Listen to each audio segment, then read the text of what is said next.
turning red, staring at the ceiling fan. Confessions underneath his breath. I don't think he knows. Pull them towards my chest. I'm holding him with both my hands. He's somewhere far away again when his eyes are closed.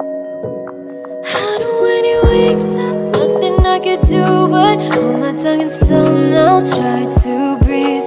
Cause I know that he misses her, I know that he wishes her body was next to him instead of me.